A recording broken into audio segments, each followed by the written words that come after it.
Thank you. I want you all to close your eyes and imagine the following situation.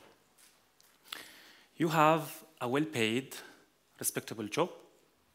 One day, you come to work, everything is okay, the sun is shining, you drink your coffee, and suddenly, your employer comes to you and asks you to torture another human being. To torture another human being. You live in a civilized country. This could never happen, right? Well, it happened to me. My story begins in Syria in 2010. You can open your eyes yet now. My story begins in Syria in 2010. I had a good life. I worked as a lawyer, which is a well-respected job in my country. I had my family, my father, mother. I had friends, enough money, food, cars, and a house. My life was comparable to a good standard living in Germany. A place, by the way, that I never imagined I would travel to. It seems strange to Europeans, but in Syria, we do not need to travel. We do not leave our country for vacation because we already have everything we need. We have sunshine, beautiful beaches, and a very rich culture and history. So, why we would go anywhere else? For rain? I never had applied for an international passport, but I digress. At the end of 2010, I was required to join the armed forces, where I assigned to intelligence. Back then, I thought it would be no big deal. I would get through the 2 years of required military service by doing 6 months of training and spend the remaining 1.5 years sitting behind a desk, filing papers, and so went home at 2 in the afternoon. But this was only possible if you have the right connections. And through my family and my own legal career, I thought I did. But these contacts that should have ensured me a job in safety turned out to be not worth a whistle. So I was sent to the city of Deir az-Zor, a place I had never been before, where everything was different. The people, the accents, the landscape, I was thrown off balance. That was a time when the demonstrations against the government began, peacefully at first. Nevertheless, many people were arrested. And so, suddenly, because I was working for the government, I would be ordered to torture people.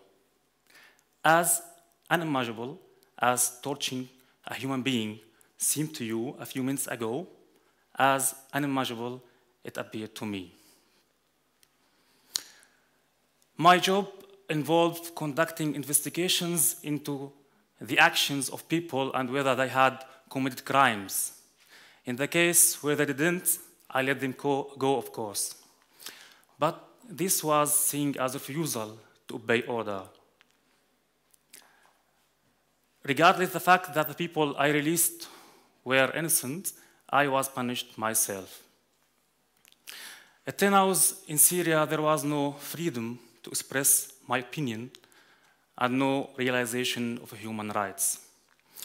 So as a result, I was sent to Al-Mayadin, again, a place I had never been before, and everything was different and even more dangerous. The demonstrations there were no longer peaceful. Many people had weapons, and attacks on government facility was an everyday occurrence. At that moment, I knew I had to make a run for it. The only other future I could see was me in coffin. It would be only a matter of time. So I tried again to use one of my contacts, but this time to apply for vacation. And this time it worked. So I went back to Damascus, but it didn't take long for my supervisor to call and ask for my return. I was torn between the consequences that would follow running or the returning. And then I made the decision that changed my life. I rented a secret apartment in Damascus, and I hid there for 6 months. No one knew about the place except my father. During this time, my family was harassed, and I feared what would happen if they found me. But hiding was no life at all. I couldn't leave the apartment, I couldn't see my family, my friends, and certainly not to pursue my career. It drove me insane. However, these 6 months gave me a chance to figure out what to do next. And I had only 2 options: staying in Syria and fight, or leave for good. Because I do not believe in violence, I decided to leave, illegally, of course, since I had no identification and I was a wanted man. So I made a contact with the human trafficker, and I chose Lebanon as my destination. They told me to come to a small town right at the border. And that's where I went. The journey was very dangerous. I traveled using my brother's identification, and my mom would hand out sweets at every checkpoint to the guards to distract them. But this was just to get through Syria. The whole time I was wondering, how would cross the border? Would our car get through? But we didn't travel by car. We traveled by horse in winter, and helicopters circling above our heads. But we made it. When I got to Beirut, reality hit me right in the face. I had really been somebody back home. Here, I was nothing. I had no money, no paper, no contacts. I couldn't apply for work at all. Back home, my family had lost everything due to bombings. Once again, I had to start over from scratch. All this was doing a number of my mental health, but I had to start over somehow, and I managed to get a job as a waiter in a cafe. This felt like a huge step down for me, but I had no choice. At the same time, I started to work voluntarily for an organization dealing with Syrian refugees. This voluntary work turned into a job, and I began to feel that I had reestablished myself. Then came the turning point. When I first arrived in Lebanon, the UNHCR had registered me in their database. And one day, I got a call from an employee from UNHCR asking whether my family and I want to participate in a refugee program running in Germany. Because my family wasn't wanted by the government, they were able to cross legally the border. So we accepted, and 7 months later, we were on a plane to Germany. We landed in Kassel, and from there, we were taken to a small town called Silberstedt, where everything was new to us. The people, the language, the weather, the food, everything. But what was different this time, I didn't have to do it on my own. When we first arrived, everything was ready for us. We first made contact with the mayor and his wife, two very kind people who welcomed us and provided us with the legal papers and invited us to the community's annual reception. There, many people came and talked to us, asked what we needed, and provided us with the information about schools, how to learn German, and where to buy Brötchens. It was due to this openness that we felt welcomed, and this motivated me to reestablish myself in Germany. Despite that I was restarting my life, I was thankful for the chance I had been given and grateful for the all help and openness we received. So this positive energy ignited my motivation to start a new life. I learned German and I got my driver's license. At the same time, again, I started to work voluntarily to help my people, Syrians and other refugees who were in the same situation as I was, to help them to start a new life.